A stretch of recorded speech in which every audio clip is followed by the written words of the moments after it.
Translation is almost never a one-for-one process. You can rarely get the exact meaning of the Greek in English. You get very close to a point that you can trust the translations, but we generally tend to over-translate a little or under-translate a little. That's just the nature of languages.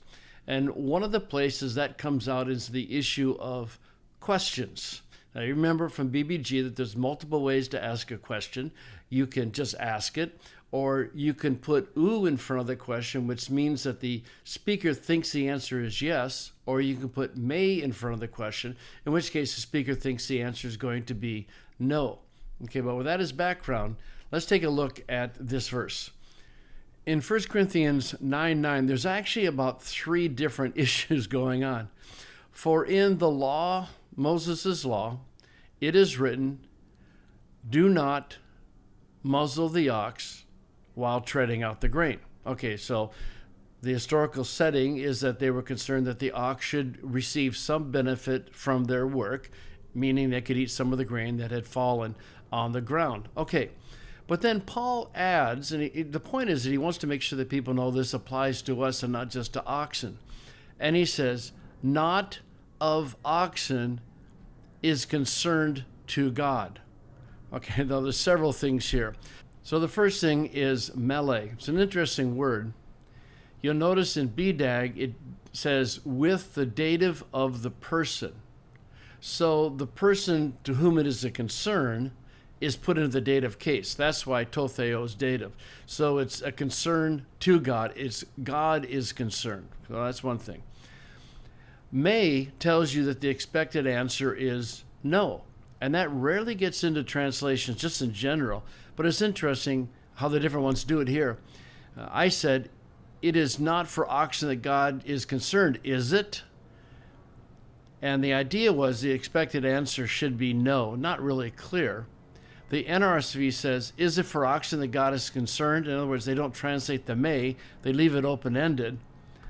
CSB is interesting. Is God really concerned about oxen?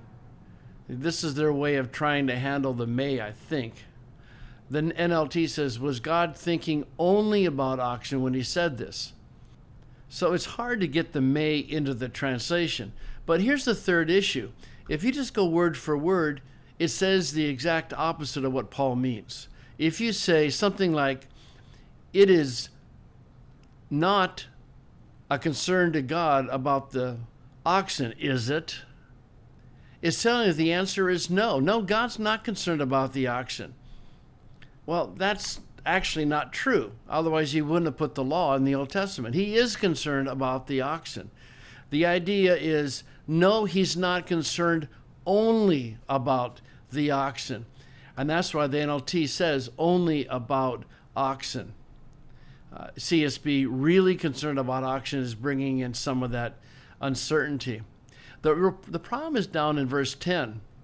Or through us, Pontos.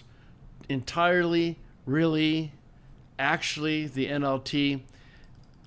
This is what makes it difficult if you just go word for word. And when you go to Pontos, the first definition is pertaining to a strong assumption, by all means, certainly, probably, doubtless.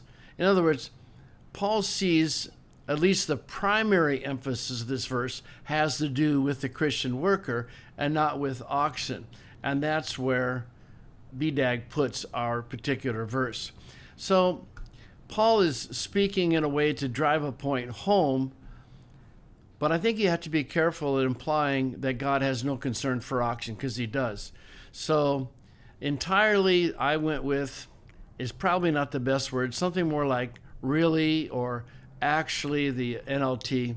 So it's a really difficult verse actually to translate, because you have a may, which doesn't come over into translation as well. You have a dative of the person concerned by melee, and then you have this Pontos in verse 10. So if you're going to go word for word, you have to say something like, God is not concerned about oxen, is he? But he's entirely concerned for our sake. And the problem is, while Paul may be overstating himself to drive the point home, and we all do that, it leaves the impression of something that's not true. So I think you need to soften Pontos just a little. God is not concerned only with the oxen, is he? Well, no. He's also concerned primarily for us.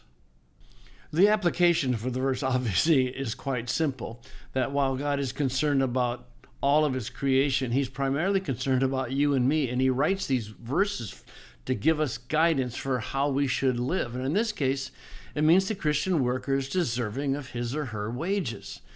Given the current state of the church, I think this is one of the most neglected verses in the Bible, where pastors are underpaid and overworked because elders often want power but don't want the responsibility, and people don't understand that they are to be doing the work of the church, and instead so often people dump all the responsibility on the pastor. It may sound really negative, but I have been through the grist mill myself. I have watched hundreds of other pastors be neglected because they're not considered worthy of their work, and so the compensation and the workload is not appropriate. I think it's really important to look at ecclesiology and your understanding of the church and understanding of the preacher's role, the pastor's role, and your role. Something to think about.